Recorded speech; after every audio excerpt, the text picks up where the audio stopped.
Floyd Marinescu is CEO and co-founder of C4 Media. They produce InfoQ.com and QCon conferences. They reach 1.5 million software developers a month via InfoQ.com and host 7,000 attendees a year with technical talks at QCon San Francisco, New York, London, Beijing, Shanghai, and Sao Paulo. Floyd is also an angel investor, author, and founder of the 5,000-member Toronto Entrepreneurs of Passion and Purpose. Please join me with a warm welcome for Floyd. Thank you. Thank you.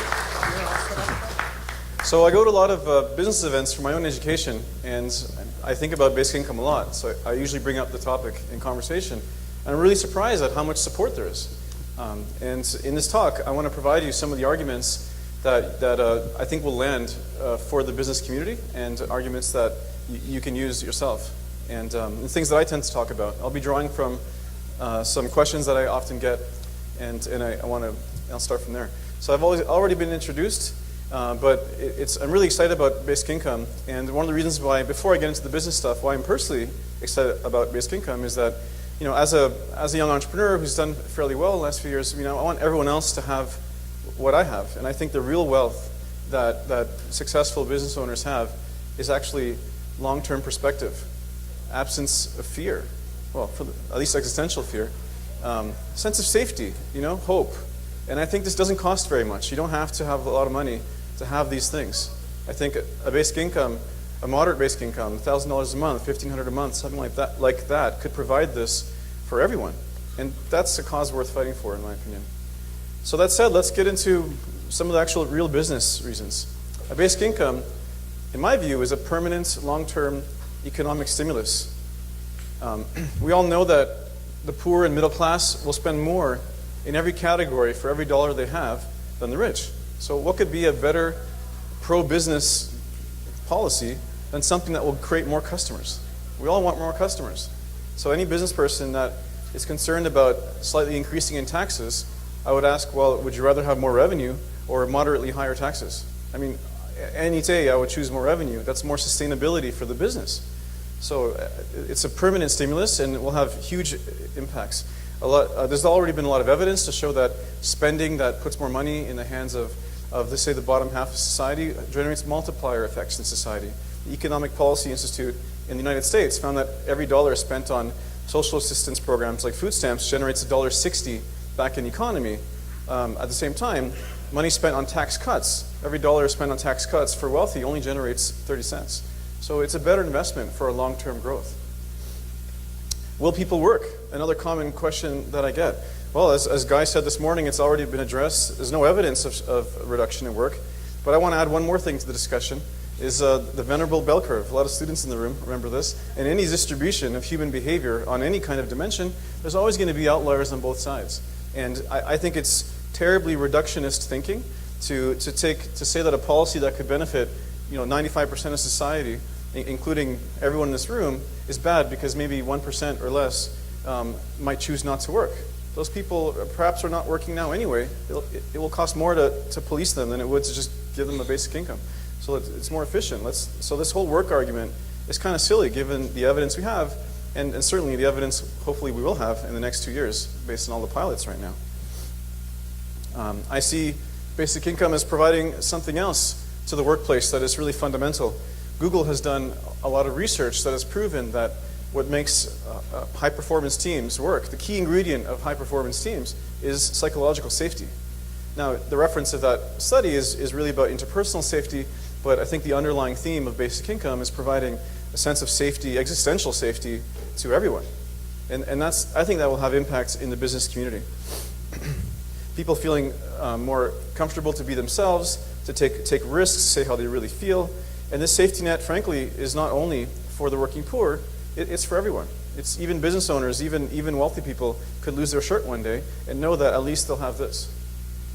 In my business, I focus a lot on culture. A lot of the coaches say if having the right people in the right seats on the bus is like the key thing you have to do. So another benefit for business is that if I'm more confident that everyone there wants to be there, as opposed to being there out of necessity, then I feel more safe as a business owner too. Like I know everyone actually wants to be there. And that's worth something. So in this way, business basic income is kind of like seed funding for the people. Oops, mouse stopped working. It's kind of like seed funding for the people.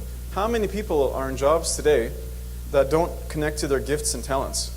I mean, how many future Einsteins or Steve Jobs are doing work that is just fundamentally not suited for them, just out of fear of change? So I think basic income will allow people to choose, as I said in the beginning, have a long-term perspective, invest more in education, take a bit longer before jumping into the next thing, just in order to pay the bill. So that means for business owners, that means a more educated workforce, more engaged workforce. And we desperately need that. There's a huge shortage of IT workers and skilled workers. More and more of the high-paying jobs require more education. So what better than something like this that can actually help people have the confidence to invest more in their future, and the time, more importantly, to do that, than, what better than basic income? I can't think of anything. So one of the things that hold businesses back from basic, sorry, I lost my train with the mouse thing. But one of the biggest things that hold businesses back is, hold entrepreneurs back from starting new things, is the financial consequences of failure. And this next slide is a bit self-serving, because this was my favorite video game when I was a child. And so I think basic income is kind of like, it gives you the freedom to fail on a monthly basis. It's like a video game where you get to restart every month and try again.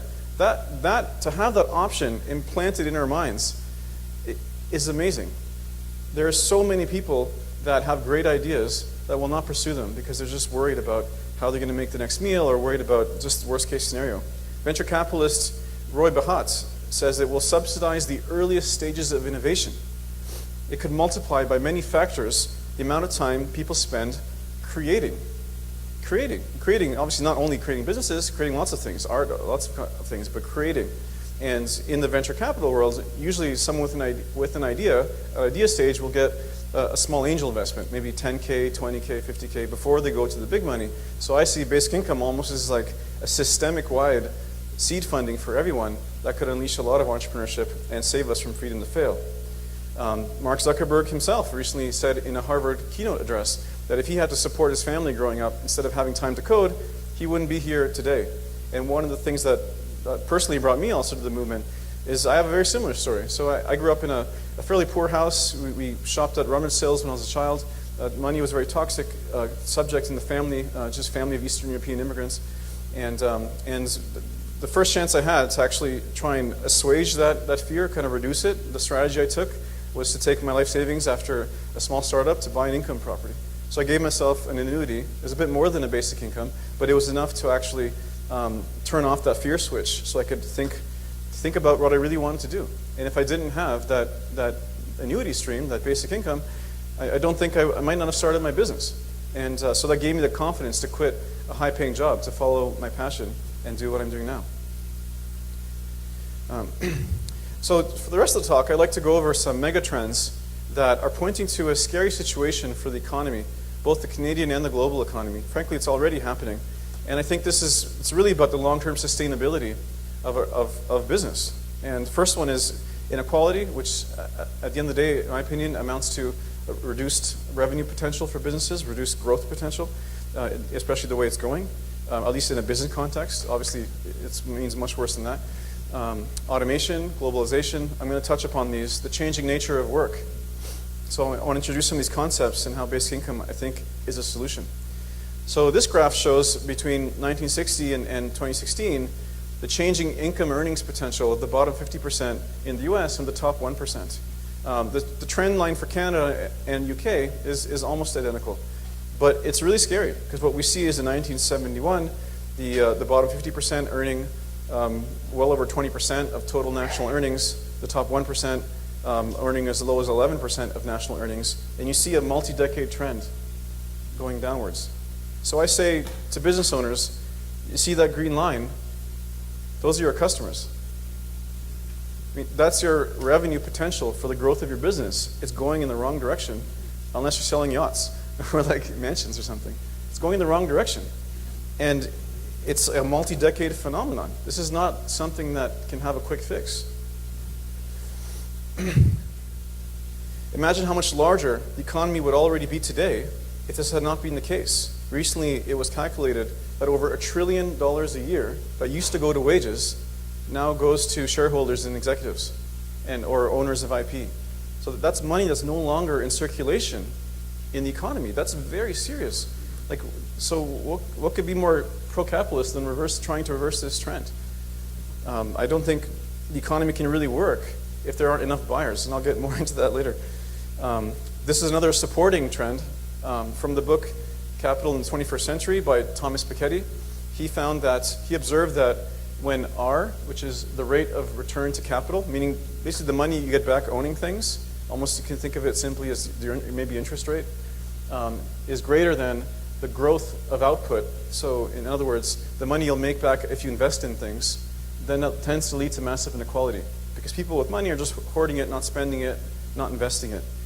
And what we see here, going back from year zero through all the thousands of years and centuries to today, we see before 1820, quite clearly, we had R far greater than G, and that was Game of Thrones time. That was peasants and nobles, feudalism, a time when there wasn't really a middle class of any sort. And we see a brief blip in human history, a 100-year blip, where there just happened to be enough new innovation, enough new change to create jobs that would actually sustain a middle-class lifestyle, as well as the emergence of the modern nation state, which after the two world wars created enough social solidarity to implement more wealth recirculation schemes that would actually foster a middle class, like free education and things like that. So what we're seeing now, looking the trend line, is going back towards Game of Thrones time. That's really scary. I mean, look how fast it's falling, projected to fall anyway. And that's what's happening today already. I mean, the internet is will probably create the first trillionaire soon, plus with all the other exponential technologies happening. So, and the crisscross has already begun. So this is where the economy is going. If we go back to the time of nobles and peasants, who will sustain the middle class? What's going to happen to the economy? So one of my heroes, Nick Hanauer, says, with confidence, he believes, and I agree with him, that it's not rich people, it's not business that create jobs. The economy is driven by a feedback loop between consumers and businesses, between entrepreneurs creating new ideas to solve problems and having enough people to buy them to actually invest in their businesses. And jobs are created when we can plan for demand. I don't hire people if I can't plan for more demand next year. Why would I? That's going to reduce my profit margin. We only hire people when we predict more demand. So we need to be really concerned, because all the current megatrends are pointing to a deep decline in the ability for most of society to drive more consumer demand, which is bad for society overall. Because I do think capitalism has been one of the most innovation-driving, problem-solving systems that there could be, but it requires a strong middle class. So automation is one of the major trends I mentioned. I won't spend too much on this point, but I'll try and add a few more facts that you may not be aware of. So people think of AI and automation as something spectacular like this. I used to have that job before university. I worked in a warehouse, trying to save some money for a vacation and for school. And now that's clearly moving in a direction of automation. That won't exist anymore. It paid fairly well. There's 3 studies from credible institutions, including one in Canada, predicting that half of all jobs could be lost in the next 20 to 30 years. And not just minimum wage jobs either. I mean, I think already JP Morgan has implemented software that can actually scan what used to take hundreds of hours of scanning commercial loan agreements by people, can be done in minutes. Truck drivers is a very well-paying job. 3.5 million truck drivers, at least in the US, another several million that depend on that job through downstream professions. That could go. I have friends in Silicon Valley who are in the investment area who talk about how a lot of the pitches they're getting from startups now are people pitching AI startups. And one of the pitches is save money. You don't need so much labor. You can do things faster. But it's not only this future to be concerned of. We already have 30 years of automation that's in software automation that's been affecting us today. That's already probably affected some of the demographic shifts we're seeing. I run events in major cities around the world. I was talking to the general manager of the Marriott Marquis in Manhattan, where we do an event. He told me that his hotel used to require 2,500 people to run in the 80s, and now it only requires 1,500. That's just due to the already software and automation gains. That's a third less in the workforce. So there's been a lot of focus on minimum wage, which I think is a worthy focus. But it's important to note that The automation is coming for higher skilled jobs as well. And minimum wage is not a sole solution. I think basic income is a more scalable solution that will affect all sectors. So people might be skeptical. Well, maybe automation, it's going to create more jobs, right? That's usually how it goes. Well, I would suggest that throughout human history, we've been evolving like this, innovating like this, but the experts are saying that innovation will soon happen like this. It'll be exponential to a pace that we cannot anticipate and predict. And I don't think that the jobs will be created fast enough. I think there'll be a generational gap between job loss and potential new jobs created, if at all. Keep in mind, wasn't it Keynes or Friedman, economists on who our current system is based on, that predicted that by today we should be working 6 hours a week because capitalism would create so much efficiency? So this is supposed to happen, right? It's not supposed to be a bad thing. It's supposed to happen. Or else we wouldn't even be in the system we're in today. So maybe basic income was, in fact, they were suggesting basic income back then as a way to help herald this. So maybe it's time. But I think basic income, at the very least, will provide security for this generational period of potential joblessness and disruption and save us from far worse consequences. So the previous slide, I showed how inequality started growing before 1980. I'd like to quote Mr. Standing and say, what happened in 1980? Look, when share of income started going more to the 1% than 99. It's such a gross change in earnings when it used to be together. It's a huge change. And Mr. Standing says, around 1980, saw the beginning of a global transformation, the beginning of a globalized market system. We're effectively a globalized country already from the point of view of businesses, not from the point of view of individuals, but businesses have already set the rules for how they operate on a global scale, and that's important to know because that does affect us here. So globalization, I think overall, there's a lot of amazing things about it. 600 million people have been lifted out of poverty, mostly in China. That's about equal in size to the bottom half of EU and US combined. We're people, right? That's a good trade, perhaps. But integration of China and other economies into the world order means 2 billion new people are being added to the global labor supply. Most of them are used to a far fraction lower cost of standard of living than we are. So what does that mean? I think the effects of globalization and automation are, quite simple. It's a convergence of incomes. We are making this much, others are making this much. There's a lot of supply and demand. It has to equal out. But the problem is, as it equals out, this society was not accustomed to that kind of buying power, that reduced type of buying power, and the effects that will have. So that's just simple equilibrium. It's coming. My father was in the tool and die industry in Toronto, in the metalworking industry, and I remember him boasting with my uncle at a barbecue that this industry will never go. We always need more metal. We're in it for the long term. He didn't know that just outside the border there were billions of people who could do the same work, and 4/5 of the manufacturing industry went to China. And people talk a lot about Mexico, but China was where most of it went. And so poverty is going to get a lot worse. It's not only manufacturing. So another thing that brought me personally to this movement is my own company is an example of a globalized services business. We are Canadian incorporated. I live in Toronto. We pay corporate taxes here. But 2/3 of my staff I hire in emerging economies. Why? Because the opportunity is there. I can afford 3 times more staff because I can hire people in emerging economies to do marketing, operations, all the jobs that a lot of fresh graduates would probably do here for businesses. But I can hire people with more experience, a bit older, who just for a lot less, but a lot more based on their local standards. So everyone's happy. I'm happy. They're happy. So this is globalization will affect even small businesses. In fact, is leading to a new kind of company. 2/3, most of the entrepreneurs that I meet at these business events, a lot of them have virtual assistants in the Philippines. Why? Because they cost $3 an hour and they're great English. So, what's the difference to them? So this is the world we're moving into. And I think, again, a basic income is a way to kind of provide a different income distribution system to make these trends work for everyone. That's leading into the gig economy. Those of you who need to catch up with this, the internet is giving rise to marketplaces for work. Work is no longer one job you do throughout your career where you can keep getting more education and getting more pay working for a big company. Now it's being sliced and diced on marketplaces. Just a few weeks ago, I was looking for a podcast editor, and I went online on Upwork, and I searched for one, and I could choose the person for $50 an hour in US, or I can choose one for $15 an hour in Bosnia. Well, it's the same work. What's the difference to me? I'm just communicating over email. So this is the world that we're in. We're competing on a global scale. And I think this atomization, this commoditization of work, obviously Uber and other examples like that, are just making, again, downwards pressure on local wages, maybe upwards pressure on wages elsewhere. But again, my point is that locally, we're in for a world of hurt and disruption if we don't do something about the inequality that's being produced. This has led to the emergence of the precariat. Mr. Standing talked a lot about the precariat this morning, but I think that, the precariat are people in precarious work, like the gig economy work, and generally has two sides. There's perhaps the younger university-educated people that will make less money than their parents, who are upset, but no politicians are speaking to their needs, so they won't vote.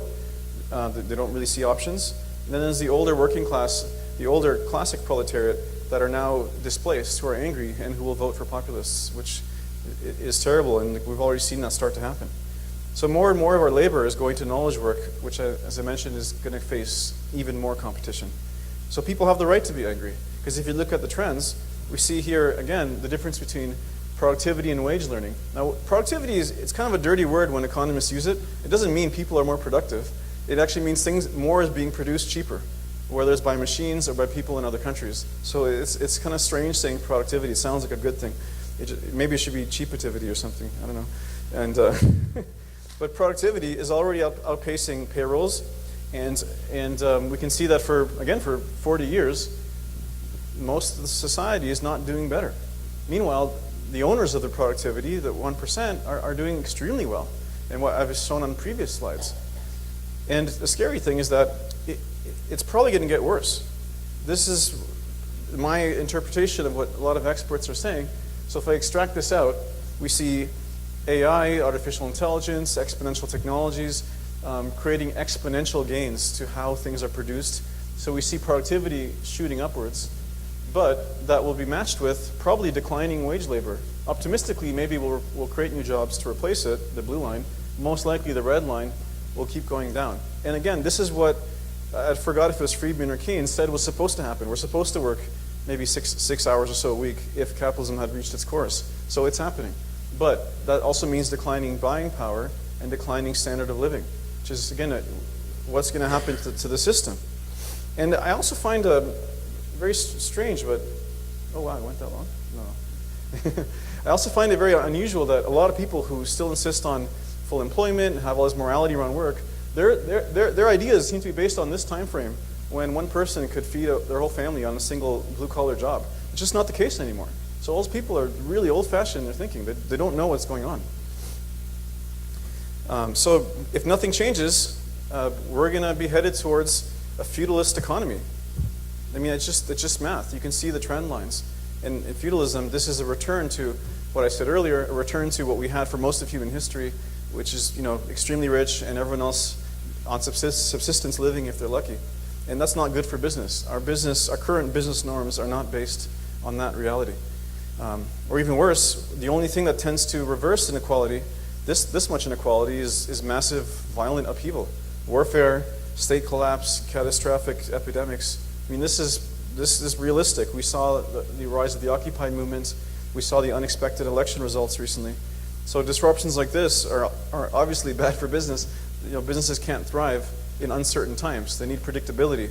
They need ease and order. And so I think, so I ask, what will happen? Ask a business owner, what could happen to your business if this happens? So I really fundamentally believe that basic income can make these trends work for everyone. It may be because a lot of these trends will be bringing down our cost of living as well.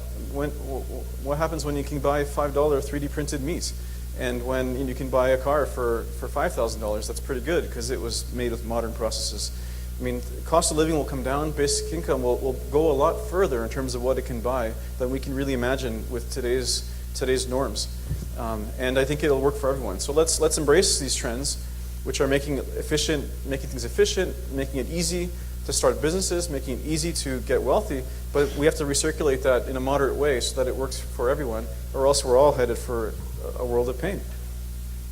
So, right now we're kind of like a system where all the blood in the body is in the toe, but what we really want to get to is a healthy system where this lifeblood is circulating in a way that works for everyone. And I think basic income is the most scalable solution for that.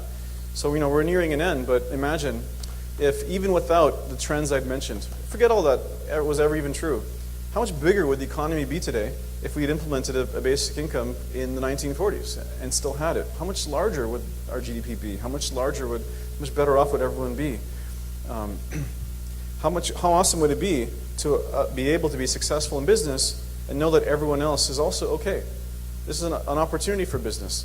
Not food stamps okay, but really okay. What if becoming successful and wealthy was part of a virtuous cycle that is helping the whole economy grow and is actually helping maintain the conditions that brought business success in the first place? As I would say to business owners also is be interested in basic income because it scales. We don't like investing in one-off solutions. Basic income scales much better. It reaches all levels of society. And it's not to criticize minimum wage, it's great, but it only affects certain sectors of society. Basic income will affect everyone. And I think the scalability effect will create multipliers that we can't even predict. So I support basic income because I think it'll help us get closer to the Canadian dream. And my view of the Canadian dream is the right to meaningful work, the right to meaningful life, and a compassionate capitalism. Thank you very much.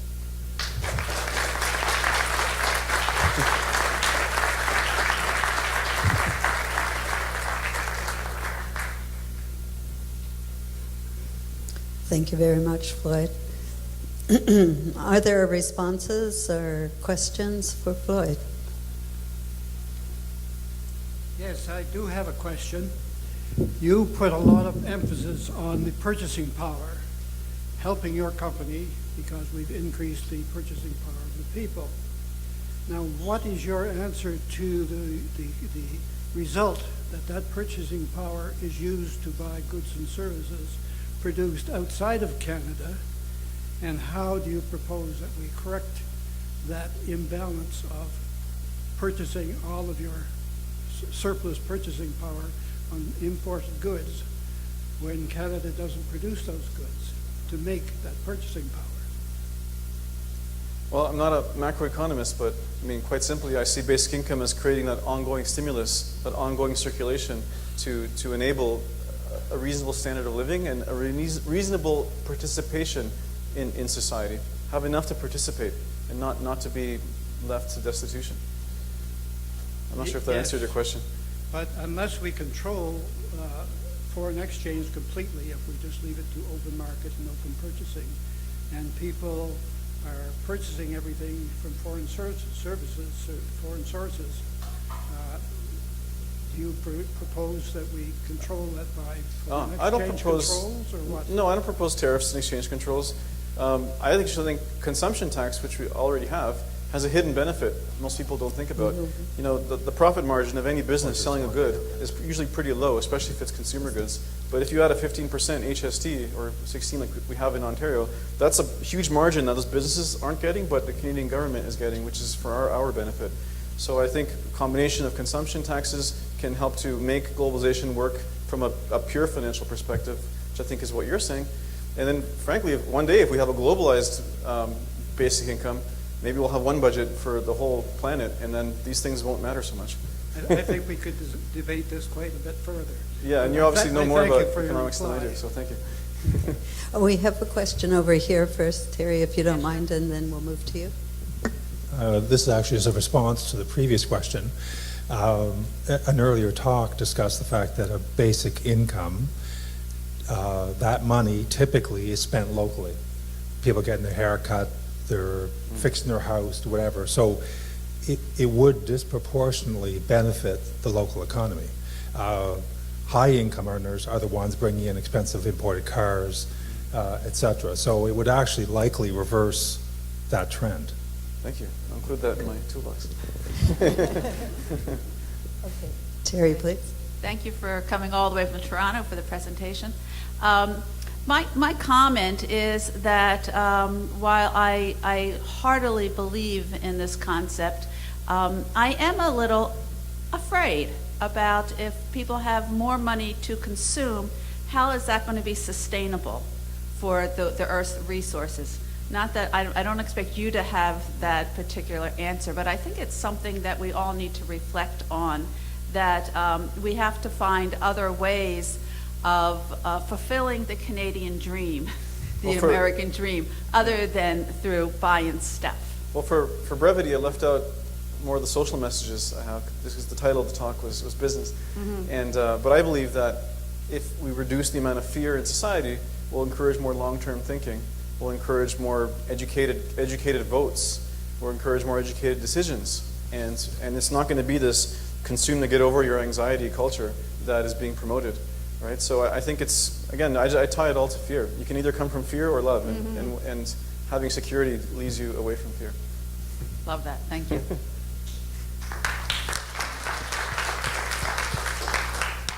Hello. Yeah, thanks for the talk. Perhaps just a misunderstanding on my part, but I'm curious how you said in your business you hire people in other countries to do the same work that a Canadian could do, but just cheaper. I'm just curious how that contributes to basic income in Canada. Well, my point is that this is an opportunity that's available to all businesses. It's already happened in manufacturing. That's already happened for decades, right? And what I'm saying, what's new is that the idea that this could be happening in services businesses, not only for IBM, which has been hiring in India for 20 years, but even for small businesses, and it's already happening. So, this is an opportunity that's available to me, and it's allowed me to grow a business much faster than I otherwise could. So, is it contributing local economy? Not in terms of jobs, but it is in other ways, because I have more profit, I pay corporate taxes here, and so a business in Canada thriving in this way is contributing based on the current order. But that's exactly my point, is that there's so much competition now with billions of people around the world that we need a new way to think about recirculating wealth. And I'm happy to pay lots of taxes. I pay more taxes than I ever thought I'd make as a salary. And I know that this is the way the system works, and this is what's needed to maintain a reasonable society here. Okay, thank you. Thank you. Yeah, hi. I'm glad somebody raised the apparent contradiction between your presentation and the one that was before lunch with Karen Foster. I think we need to reflect on that. My question isn't about that. It was an excellent paper that Karen gave worth a read. Okay, my question is, and I don't think there are any trade union organizations in the room, and there may be union members, I don't know. But I do have a concern about the impacts on wages. And my question is, if basic income is not expected to impact work and employment, it could become a supplement to wages, a wage supplement, benefiting low-wage employers, especially those that take the globalization route, as your company seems to do. How do we know that low-wage workers will be significantly better off, especially if tax dollars are redirected to providing a basic income rather than maintaining and expanding needed health and social programs? Well, I don't propose that. I'm more on the left side of basic income. I don't think we should eliminate all the social programs. I think Mr. Standing this morning... Well, that's good. I'm glad about that. Yeah. Good. I'd really like to hear, a bit more about that. Like how many people, because I read some of the libertarian stuff on this basic income that kind of says, let's get rid of the state, let's get out of, providing social programs, and you can just go buy them down the road, Anyway, I'm glad to hear that you're not for eliminating social programs. So Mr. Standing addressed that this morning, and he said that tax credit is actually more of a work supplement that supports employers. It kind of keeps people enslaved in a way, because if you lose your job, you lose your credits too. That's the earned income tax credit in the U.S. It's very bizarre. Not a tax benefit. You wouldn't lose if it was a tax benefit, a refundable tax benefit, which somebody was talking about this morning. You wouldn't lose it. No, you would not lose the basic income. You would keep it. Maybe some percent, like 30%, would be clawed back, as in Mr. Baudet's presentation. But you would keep it, so that's why basic income is not a social safety net. It's a foundation you can stand on and always stand on. So I don't think it will be seen as a supplement for employees. However, for employers. However, you don't see it as suppressing wages at all. No, because people can have more bargaining power. So someone who's making $60,000, the fact that they had a 15 basic income, which they're probably now past the point where they're gaining, they're paying more back anyway, that makes no change whatsoever to their life. other than the psychological safety factor financially. If you're making 15 and you get 10 more because of a basic income, and you get it no matter what, your employer knows you get it no matter what, and so do you. You are now in a better bargaining position to demand a better workplace. I actually think it's going to have a much bigger impact on wages than minimum wage could ever have, because you're actually distributing, you're decentralizing bargaining power to everyone instead of having one program that is always making these small incremental changes. Yeah. That's one possibility. The other possibility is that it wouldn't be enough to survive on, and and if it was enough to survive on, where are the taxes going to come from to redistribute to a basic income? I think a lot of us, especially people working in the social sector and health programs and other things, are concerned that money will come from either cutbacks to those services or not increasing those needed services. I mean, there's a spectrum between the right-wing view and the left-wing view. And somewhere in the middle, there's things like do people in the U.S. need food stamps if they have money to buy food, for example? There's programs like that are quid pro quo that may not be needed. But I don't think it's a replacement for social workers. Those people are heroes in society. Not social workers, social programs. Or even like childcare, yeah, but you need social workers. pharmacare, health care, Okay, things like that people need, as well as decent wages and income. And I don't think anybody would disagree with that, Stella. Thank you very much, and we're going to have an opportunity to talk more about these things and at the end of the conference, so I want to thank you very much.